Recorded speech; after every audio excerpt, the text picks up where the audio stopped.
Unleash the power of knowledge and connect with the heartbeat of the African diaspora. Download our African Diaspora News Channel app now on Google Play and Apple App Store. Stay informed with authentic and diverse perspectives, breaking news, and cultural insights. Immerse yourself in a community that celebrates unity, resilience, and progress. Experience the vibrancy of the diaspora at your fingertips. Don't miss out. Empower your perspective today. Search African Diaspora News Channel and join the conversation. My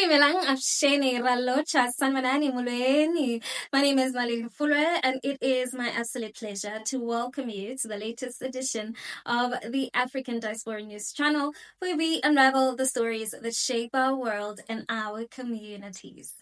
Now, during a recent interview with CNN's Don Lemon, a billionaire tech Elon Musk made a statement that has sparked a firestorm of debate on social media. Now, Elon Musk claimed that Black people were not the only ones that have been enslaved, and in fact, we're all descendants of slaves.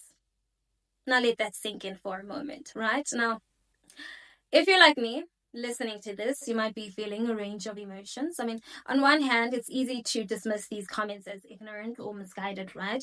But on the other hand, these are the words of one of the wealthiest, most influential people on the planet. And they touch on some deep, complicated, and painful issues that we as Africans and as Black people have dealt with for centuries. Let's have a look. We are all descended from slaves. So it's just a question of when.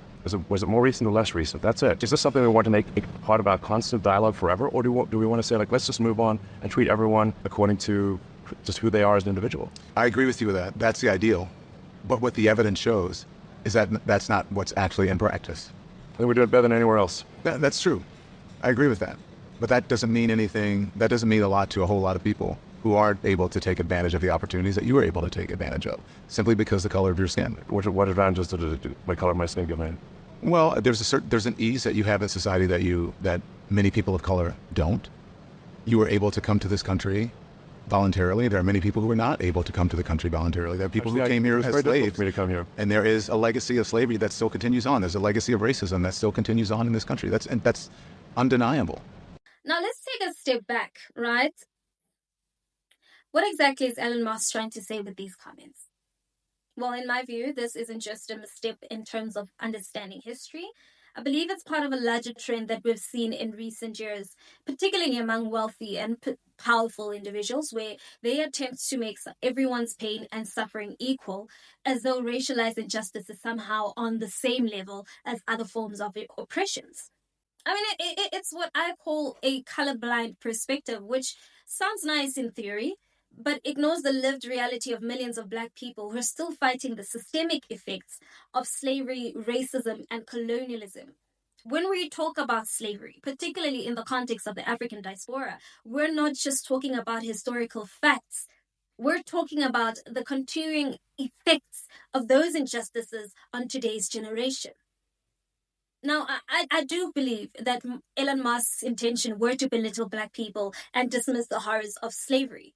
I mean, his words were clear, right? They come across as tone deaf, especially coming from someone who has not had experience the very real and ongoing repercussions of slavery and racism in his daily life. I mean, it's easy to say we're all descendants of slavery when your own people have never been subjected to that kind of racialized brutality, nor have they inherited the generational trauma that still affects Black communities worldwide. So his words serve as a reminder of the gap between the lived experiences of the powerful and those of the marginalized. I mean, the lesson here is clear, right? We cannot allow history to be diluted or erased.